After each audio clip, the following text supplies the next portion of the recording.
প্রিয় এসএসসি 26 তোমাদের সামনে বোর্ড পরীক্ষা। আশা করি সবাই বাসায় পড়ালেখা করতেছো। সো তোমাদের পড়ালেখাকে সহজ করার জন্য আমি চিন্তা করলাম যে তোমাদের যেই বিষয়টা সবচেয়ে বেশি ভয় সেটা হলো কেমিস্ট্রি, জৈব যৌগ। তো এটাকে কিভাবে সহজ করে তোলা যায়। ওকে, সো আমি কি করব, যেই টপিকগুলো থেকে জৈব থেকে সবচেয়ে বেশি কোশ্চেনগুলো আসে সেই রকম টপিকগুলোকে ক্লিয়ার করে দেওয়ার চেষ্টা করব। ওকে, সো আজকে আমরা পড়বো হলো জৈব যৌগের বিক্রিয়া সম্পর্কে। জৈব যৌগের প্রায় অনেকগুলো ইম্পর্টেন্ট বিক্রিয়া আছে, যেমন স্পেশাল বিক্রিয়া হলো তিনটা। একটাকে বলা হয় সংযোজন বিক্রিয়া, একটাকে বলা হয় প্রতিস্থাপন, একটাকে বলা হয় অপসারণ। তো আমরা সবগুলো বিক্রিয়া সম্পর্কেই ধীরে ধীরে পড়ার চেষ্টা করব। তবে সবচেয়ে বেশি ইম্পর্টেন্ট সেটা হলো প্রতিস্থাপন বিক্রিয়া। তো আজকে আমরা প্রতিস্থাপন বিক্রিয়া নিয়ে আলোচনা করব। ওকে, সো আমাদের আলোচনার টপিক আজকে হলো প্রতিস্থাপন বিক্রিয়া।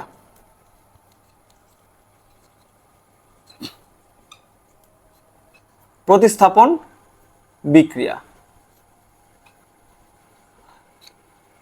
ওকে, প্রতিস্থাপন মানে কি ভাইয়া? ধরো তুমি একটা চেয়ারে বসে আছো, এখন তোমার থেকে বড় কেউ একজন এসে বললো যেখান থেকে উঠে যেতে বললো, দেন কি করলো, ও তোমাকে সরাই দিয়ে সে বসে পড়লো। তো এখানে কি হয়েছে, তোমার জায়গায় অন্য কেউ বসে গেছে, তোমাকে সরিয়ে দিয়ে এখানে যেটা হয়েছে তোমাকে প্রতিস্থাপন করা হয়েছে। তো জৈব যৌগের ক্ষেত্রেও এরকম কি হয়, প্রতিস্থাপন হয়। তো জৈব যৌগে আবার প্রতিস্থাপন দুই প্রকারে হয়। কয় প্রকারে হয়? দুই প্রকারে। একটাকে বলা হয় তোমার ইলেকট্রোফিলিক প্রতিস্থাপন, আর একটাকে বলে কেন্দ্রাকর্ষী প্রতিস্থাপন বা নিউক্লিওফিলিক প্রতিস্থাপন। একটাকে কি বলা হয় ভাইয়া?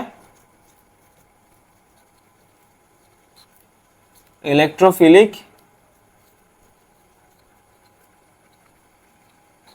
প্রতিস্থাপন, একটাকে বলা হয় তোমার নিউক্লিওফিলিক প্রতিস্থাপন।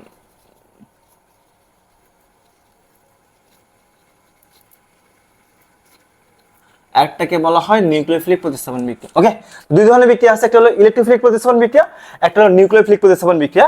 তো আমরা আজকে পড়বো হইলো এই ইলেকট্রোফিলিক প্রতিস্থাপন বিক্রিয়া। আমরা অন্য একটা ক্লাসে আমরা নিউক্লিওফিলিক প্রতিস্থাপন বিক্রিয়া আলোচনা করব।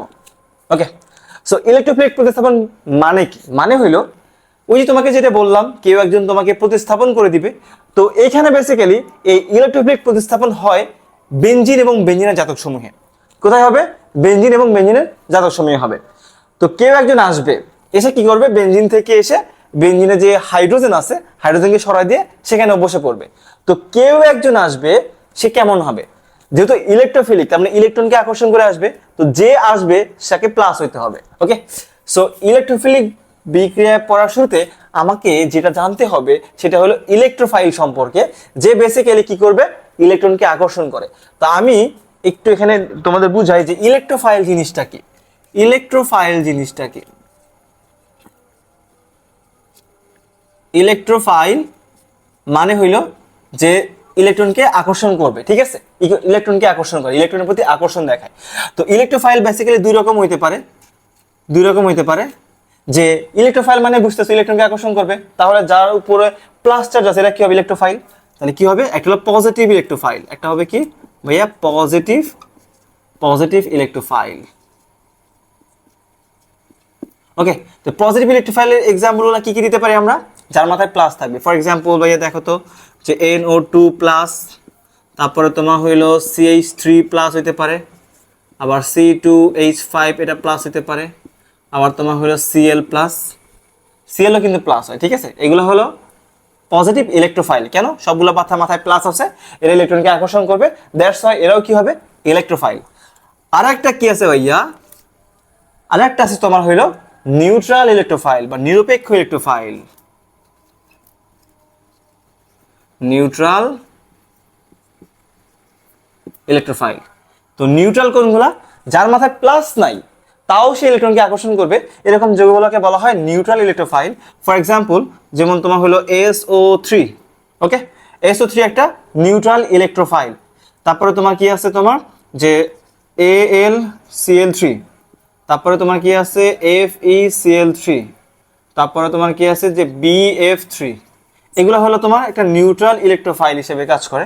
কারণ এগুলোর মধ্যে কি আছে, এগুলোতে বেসিক্যালি তোমার হইলো যে কোনো চার্জ নাই, বাট স্টিল এরা ইলেকট্রনের প্রতি আকর্ষণ দেখায়, এজন্য এদেরকে বলা হয় নিউট্রাল ইলেকট্রোফাইল।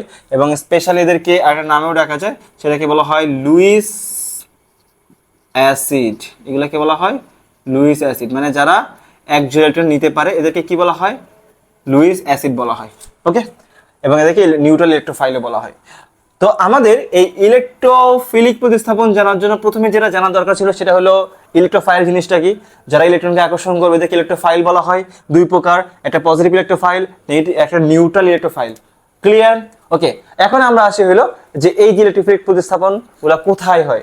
প্রথমে বলে নিয়েছি যে ইলেকট্রোফিলিক প্রতিস্থাপন বিক্রিয়া দেখাবে শুধুমাত্র কি বেনজিন এবং বেনজিনের জাতক সমূহে, এবং এই বেনজিন এবং বেনজিনের জাতকে তোমার 4 ধরনের ইলেকট্রোফিলিক প্রতিস্থাপন বিক্রিয়া হয়। কয় ধরনের? 4 ধরনের। কি কি ভাইয়া?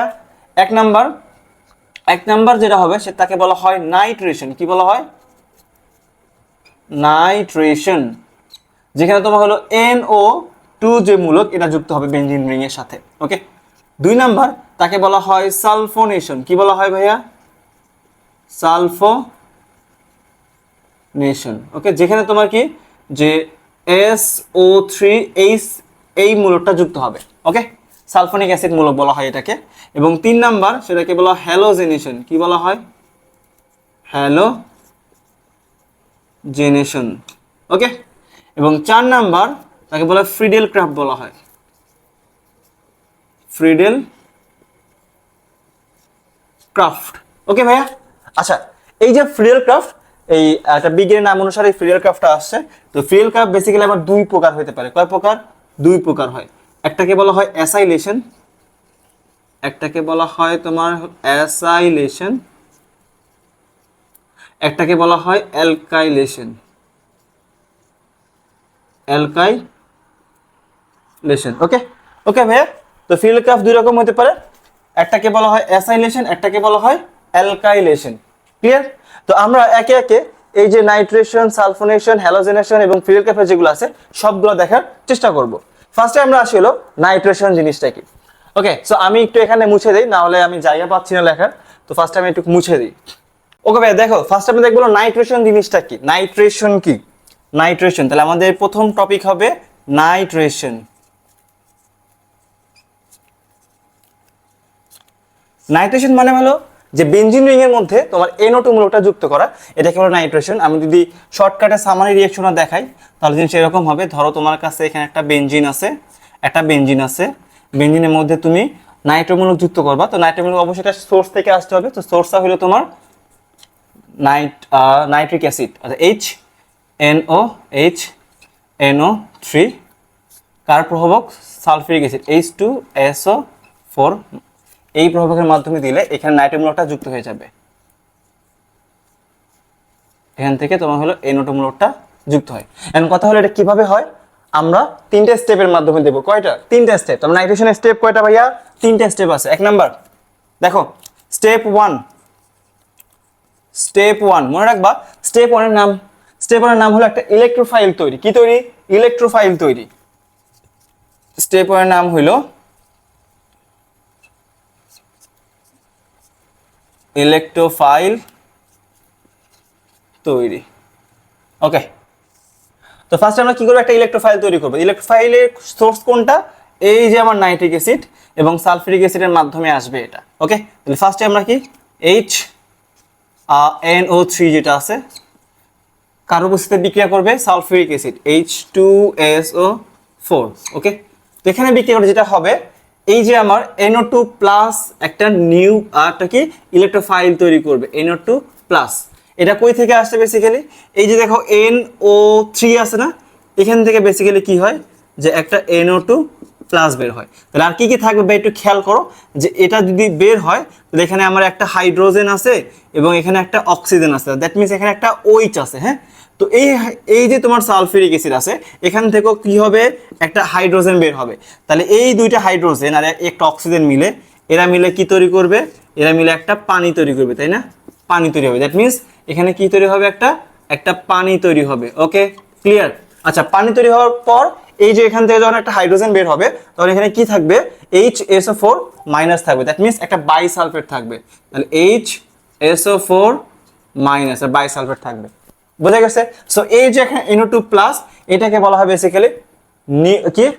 এই যে এখানে একটা NO2 প্লাস, এটাকে বলা হয় বেসিক্যালি ইলেকট্রোফাইল। তাহলে প্রথম স্টেপে কি তৈরি হয়েছে ভাইয়া? আমার ইলেকট্রোফাইল তৈরি হয়েছে। স্টেপ 2 তে আসো। স্টেপ 2 নাম হলো কার্বনিয়াম আয়ন গঠন। কার্বনিয়াম আয়ন গঠন। ওকে, কার্বনিয়াম আয়ন গঠন মানে যে একটা বেঞ্জিন রিংয়ে আসবে এবং এই বেঞ্জিন রিংয়ে এই যে আমার ইলেকট্রোফাইল এটা এসে অ্যাটাক করবে। ইলেকট্রোফাইল এখানে কি আছে যে NO2 প্লাস এখানে আসবে, এসে বেঞ্জিনের মধ্যে মনে রাখবা ডিলোকালাইজ পাই ইলেকট্রন আছে, ডিলোকালাইজ পাই ইলেকট্রন। তো এই NO2 প্লাস এসে এই ডিলোকালাইজ পাই ইলেকট্রন থেকে ইলেকট্রন নিবে, নিয়ে ওই জায়গায় সে কি করবে বসে পড়বে। ওকে, পরবর্তীতে এখান থেকে হাইড্রোজেনকে সরাই দিয়ে কি করবে, হাইড্রোজেনকে প্রতিস্থাপনের মাধ্যমে ওখানে একদম পার্মানেন্টলি NO2টা বসে পড়বে। আচ্ছা, আমরা স্টেপ ওয়াইজ আগাই। ওকে, তো এখানে কি হবে বেসিক্যালি ভাইয়া, এই যে তোমার এখানে তোমার একটা রিং ছিল, রিং মানে এখানে পাই ইলেকট্রন আছে, এখান থেকে সে ইলেকট্রন নিবে, নিয়ে কি করবে ওখানে বসে পড়বে। তো এখন এখানে যেটা হয় এই যে তোমার হলো পাই ইলেকট্রন কিন্তু সবগুলো কার্বনের মধ্যেই আছে। তো যে কোনো একটা কার্বন থেকে যে ইলেকট্রন নেয় তাহলে অপোজিট কার্বনটা কি প্লাস হয়ে যাবে না? দ্যাট মিনস ওই প্লাসটা কিন্তু এই 6টা কার্বনের যে কোনোটাই হতে পারে। এখন কোনটা হবে এক্স্যাক্টলি বলা যায় না। যে কোনো কি দেখাই আমরা একটা হাফ রিং প্লাস দেখাই, দেখি এখানে কি দেই, একটা NO2 দেই, NO2 দেই, এখানে একটা H দিয়ে দেই। ওকে, আচ্ছা এই জিনিসটা আমি একটু ভালোভাবে তোমাদের এক্সপ্লেইন করে বুঝাই। ধরো এই বেনি রিংটা এভাবে না দেখিয়ে আমরা বন্ড আকারে দেখাই, আমরা জিনিসটাকে বন্ড আকারে দেখাই। খেয়াল করো, ধরো এটার বেঞ্জিন আছে। ওকে, আচ্ছা প্লাস এখানে একটা NO2 আসবে প্লাস। তো এই যখন এখানে আসবে একটু খেয়াল করো তো ভাইয়া, এই যে তোমার পাই ইলেকট্রন পাই বন্ডটা এটা কি এই কার্বন আর এই কার্বনের মাঝে আছে না, মাঝে আছে তো, তাই না? তখন কি হবে, এইটার উপস্থিতির কারণে এই দুইটার যে কোনো একটা কার্বন, ধরলাম এই কার্বনটা কি করবে, এই যে তোমার হলো পাই বন্ডটা নিজের কাছে নিয়ে নিবে। ওকে, তো পাই বন্ডটা যে একজন ইলেকট্রন সে এই কার্বনের দিকে চলে যাবে, তাহলে এই কার্বন কি হবে মাইনাস হয়ে যাবে, আর এই কার্বনটা কি হয়ে যাবে প্লাস হয়ে যাবে। কি হয়ে যাবে প্লাস হয়ে যাবে, তাই না? তাহলে এই কার্বনটা মাইনাস, এই কার্বনটা কি প্লাস। মাইনাস মানে কি এখানে কি আছে এক জোড়া ইলেকট্রন আছে, তখন এই এক জোড়া ইলেকট্রনকে আকর্ষণ করে কে এই NO2 মূলকটা আসবে, এসে তোমার কি এখানে এসে বসে পড়বে। ওকে, এখানে এসে বসে পড়বে। তখন দেখতে কেমন হবে দেখো, এই কার্বনের প্রত্যেকটা কার্বনে কিন্তু এক্সট্রা করে কি একটা করে হাইড্রোজেন কিন্তু আছে। সো আমি যখন এখানে বসাবো এভাবে, আমি যখন এদেরকে বসাবো তখন কি হবে ডাবল বন্ড ডাবল বন্ড, এখানে কি ছিল একটা এক্সট্রা করে NO2 আসছে, অলরেডি একটা কি ছিল হাইড্রোজেন ছিল। দেখো NO2 কিন্তু প্লাস ছিল, এখানে ইলেকট্রন নিয়ে কি হয়ে গেছে সেটা নিউট্রাল হয়ে গেছে। ওকে, এখন এই যে কার্বন এই কার্বনের উপর কিন্তু এখন আমার প্লাস রয়ে গেছে। ওকে, এখন এই ঘটনাটা কিন্তু এই যে কোনো কার্বনের সাথে ঘটতে পারতো। দ্যাট মিনস এই প্লাসটা কিন্তু যে কোনো কার্বনের সাথেই হতে পারতো। তারপরে এই প্লাসটা অ্যাকচুয়ালি কোন কার্বনের সাথে আছে বা কোন কার্বনের সাথে হয়েছে এটা কিন্তু বলা যায় না। দ্যাট মিনস এখানে রেজোন্যান্স হয়, এরকম এখানে কি হবে একটা রেজোন্যান্স হবে। তার মানে হলো এই যে তোমার ইলেকট্রনটা এখানে যাবে তখন এখানে প্লাস আসবে, আবার এই প্লাসকে রিমুভ করার জন্য এটা এখানে আসবে, তখন এখানে তোমার প্লাস হবে। দ্যাট মিনস এই প্লাসটা কিন্তু যে কোনো জায়গায় হতে পারে। তো এক্স্যাক্টলি আমরা বলতে পারি না অ্যাকচুয়ালি কোথায় এই প্লাসটা আছে, কোথায় এটা প্লাসটা বলা যায় না। যে কারণে আমরা কি এইটার থেকে এরকম একটা ফিগার দেখাই, তার মানে বুঝাই যে হাফ রিং প্লাস এই প্লাসটা যে কোনো একটা কার্বনের মাথায় আছে, দ্যাট মিনস এই রিং এর মধ্যে ইলেকট্রনের ঘাটতি আছে, এটা বুঝায়। ক্লিয়ার, বোঝা গেছে? তো যেহেতু প্লাসটাকে এটা কার্বনের মাথায় থাকবে এই জন্য এটাকে বলা হয় কার্বনিয়াম আয়ন বলা হয়। কি বলা হয়? Carbonium ion. তো এটা ছিল স্টেপ 2 তে একটা কার্বনিয়াম আয়ন তৈরি হয়। ওকে, এখন আছে স্টেপ 3। স্টেপ 3 এই স্টেপ 3 তে কি হবে দেখো, এই কার্বনিয়াম আয়ন যৌগে কি আছে আমার এক্সট্রা প্রোটন আছে, তাই না? যদি প্রোটনকে সরাই দিতে পারি তাহলে কিন্তু আমার ঝামেলা শেষ। ওকে, সো এই জন্য স্টেপ 3 তে আসে প্রোটন অপসারণ। কি আসে ভাইয়া? প্রোটন অপসারণ। প্রোটন অপসারণ। ওকে, তো প্রোটন অপসারণে যেটা হবে এই যে আমার কার্বনিয়াম আয়নটা ছিল এটা এখানে লিখে ফেলবা, কার্বনিয়াম আয়নটা এটা ছিল কার্বনিয়াম আয়ন, এখানে ছিল NO2 ছিল, এখানে তোমার একটা H ছিল। ওকে, আচ্ছা প্লাস দেখো প্রথম স্টেপে আমার একটা বাইসালফেট আয়ন তৈরি হয়েছে না, HSO4 মাইনাস। ওকে, এটা বাইসালফেট আয়ন তৈরি হয়েছে। সো এইখানে সালফিউরিক অ্যাসিড হওয়ার থেকে একটা হাইড্রোজেন কম আছে। সো এই প্রোটন কি করবে, কার্বন এবং হাইড্রোজেনের মাঝে যে শেয়ারকৃত যে ইলেকট্রন আছে এই ইলেকট্রনটা কি করবে, কার্বন টেনে নিয়ে রিং এর মধ্যে দিয়ে দিবে। ফলে এখান থেকে কি H কি এখান থেকে H প্লাস আকারে এখান থেকে বের করে দিবে। যেহেতু এখানে এক ইলেকট্রন ভিতরে রিং এর মধ্যে দিয়ে দিছে, তো ওই যে যেই কার্বনের মাথায় তোমার ইলেকট্রনের ঘাটতি ছিল প্লাস ছিল ওটা কি ফিল হয়ে যাবে। ফিল হয়ে যাওয়ার পর কি যেখান থেকে হাইড্রোজেনের সরে আসবে, ভিতরে যে রিং ওটাও ফিল হয়ে যাবে, তখন দেখতে এটা কি হয়ে যাবে, এরকম একটা সুন্দর একটা রিং ফরম্যাটে চলে আসবে এবং এখানে তোমার কি আমার নাইট্রো তৈরি হবে। দ্যাট মিনস একটা নাইট্রো বেনজিন তৈরি হবে। প্লাস এই যে প্রোটনটা এসে আমার এখানে সে যুক্ত হয়ে এখানে কি তৈরি করবে, একটা সালফিউরিক অ্যাসিড তৈরি করবে, H2SO4। ওকে, তো এটা ছিল বেসিক্যালি আমার নাইট্রোজেনের 3টা স্টেপ। তাই প্রথম স্টেপের নাম হলো ইলেকট্রোফাইল তৈরি, সেকেন্ড স্টেপের নাম হলো কার্বনিয়াম আয়ন গঠন। আমি আশা করি জিনিসটা বুঝতে পারছি যে কার্বনিয়াম আয়ন গঠনে কেন আমরা এরকমটা দেই, তখন তোমরা এটা একটু খেয়াল করলে জিনিসটা ভালো করে বুঝতে পারবা।